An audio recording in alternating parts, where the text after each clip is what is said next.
I started meditating in 1965, that time. That was the era of sex, drugs, and rock and roll, and the beginning of the Vietnam War. It was a very, very crazy time.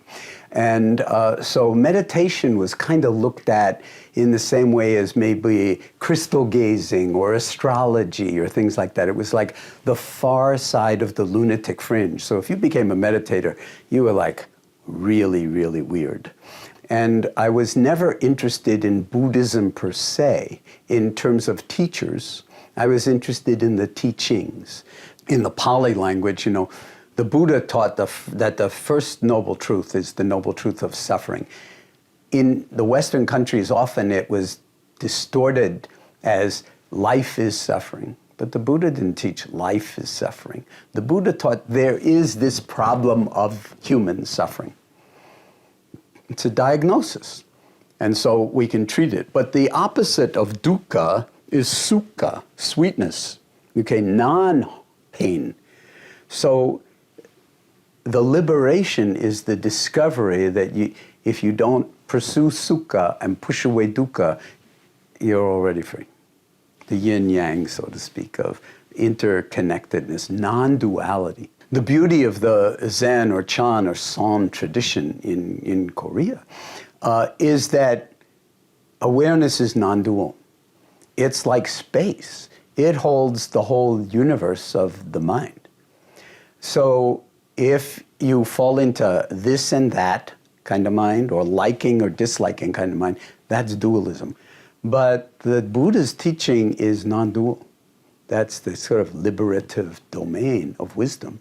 And my Korean Zen master, teacher 숭산스님 from the Jogye order in Korea, he used to talk about this all the time. Cambridge Zen Center, which was one of the centers that we set up for 숭산스님 in Cambridge, Massachusetts, Harvard and MIT, or in Cambridge, a lot of students would come. He'd imitate it. He'd act it out for us. He'd sit up on his cushion, and and he didn't know that much English. But he was so brilliant that he could take English, even though he didn't know much English, and turn it into like fantastic teaching, Dharma teaching. So he would do stuff like this. And you have to imagine bald shaved head and round face and Korean robes and a big Zen stick, beautiful carved Zen stick. And he'd sit up like this and he'd close his eyes, and then he'd get a kind of puzzled look on his face, and he would go like this. What am I? And then there'd be a little stretch of silence. We were all sitting there watching this, and then he'd get another puzzled look on his face, and he'd go, don't know. And he was basically teaching us the importance of not knowing, awareness of how much we don't know. And this is really the heart of mindfulness, is like knowing what you don't know, or even knowing what you don't know you don't even know.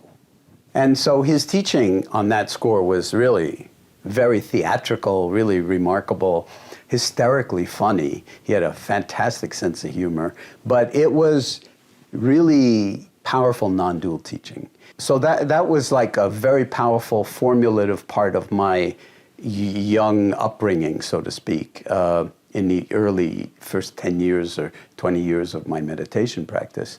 And one day, he asked me if I would give the Dharma talk. And so I gave the talk, and he sits next to his teachers in training. And I'm supposed to give the talk, and then he'll answer the questions. So I gave a talk. So I give my talk, and then it's time for questions. I say, are there any questions? A hand goes up to the middle of the room, and a young man, asks a question. And the question was really crazy. I mean, it was so crazy. Because the Zen Center attracts like all sorts of people, maybe on drugs, maybe just with serious mental problems. I mean, so everybody is attracted to Zen in the 1970s, and I don't remember at all what the question was. The question was so disturbing that everybody's eyes turned towards the questioner. So you could see the whole room turning like, and then when he finished, they all go back to 숭산스님. What's he going to say? And 숭산스님's sitting there, and then he takes his glasses and he kind of puts them like this, and he looks over his glasses and he peers over towards this guy, and he's holding his Zen stick and he's rubbing his head, and he says, "You crazy." And I'm thinking, sitting right next to him, 숭산스님, that's not so good to say. When somebody's really crazy, you don't say you're crazy. But he wasn't finished. So it seemed like a very long time after he said, "You're crazy," but it was probably only a few seconds. But he said, "You crazy, but you're not crazy enough."